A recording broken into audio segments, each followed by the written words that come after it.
1 an déjà.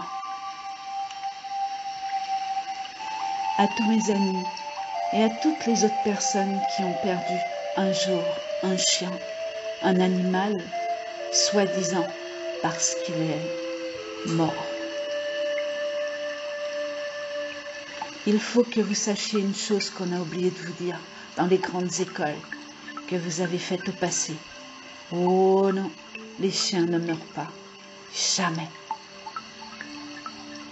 Ils ne savent même pas ce qu'est la mort.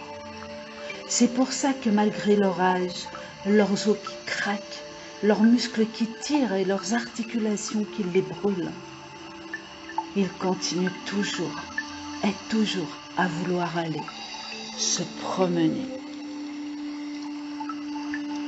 Parfois, ils n'arrivent qu'à faire quelques pas avant de s'écrouler, mais ce n'est pas grave pour lui. Quelques heures plus tard, quand vous le lancerez à nouveau, « Hé, viens, on va se promener, on y va !» Ils lèveront une oreille en attendant la phrase familière et ils souriront avec leur langue pendante sur le côté de leur gueule et essayeront encore.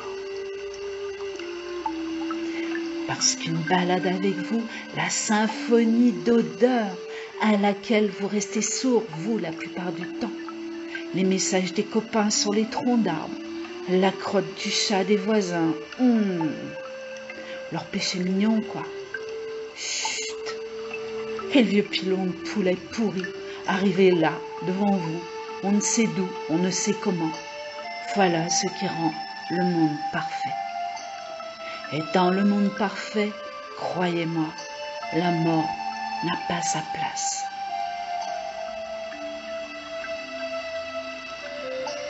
Quand malgré tout, il n'y arrive plus, il recherche le meilleur endroit, le plus confortable, le plus chaud, celui où il se sent le plus en sécurité pour continuer à dormir. Cet endroit, c'est toujours le même, c'est juste là, dans votre poitrine, juste au niveau de votre cœur. Alors un jour, il s'y installe. Mais ils ne sont pas morts. Oh non, non, non, ils ne sont pas morts. Ils sont là. D'ailleurs, vous savez, cette douleur dans votre poitrine qui au début ne semble pas vouloir vous lâcher. Bah, oui, c'est lui, c'est votre chien, tellement heureux d'avoir trouvé le paradis qu'il remue sa queue frénétiquement. Tic-tac, tic-tac, tic-tac. Vous vous rappelez à quel point elle pouvait être désagréable contre vos jambes quand vous rentriez du travail? Imaginez ça dans votre poitrine. Ah oui, forcément, ça fait mal, très mal. Après le temps passe, après un temps, le chien dans votre poitrine s'est tellement bien installé qu'il passe de plus en plus de temps à dormir. Il fait moins de bruit et quand on dort, on ne remue pas la queue.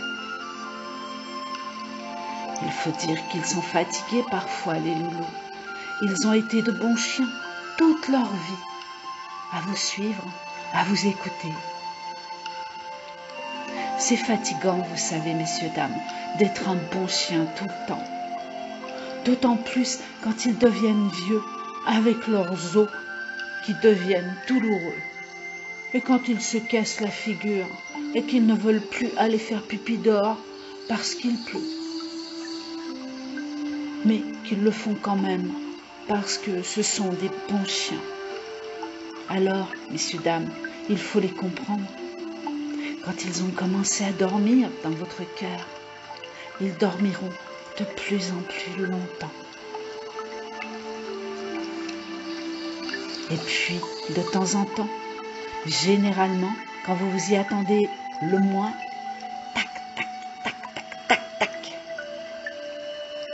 Ils sont comme ça, les chiens. Ils se réveillent et ils vous font la fête. C'est leur manière de dire « Merci de me laisser dormir près de ton cœur. » Hé, maîtresse, on va se promener, on y va. Vous voyez, ils ne sont pas morts, nos loulous. Ils ne sont pas morts, nos animaux. J'ai de la peine pour les gens qui n'ont jamais eu de chien endormi dans leur poitrine. Ils ratent quelque chose. Vraiment. Bon, excusez-moi. Je dois aller pleurer maintenant. J'ai mal à la poitrine. Mais cette fois, elle n'est pas prise par la surprise. Je savais que Jess allait se réveiller. Allez Jess, on y va. On va se promener. On y va.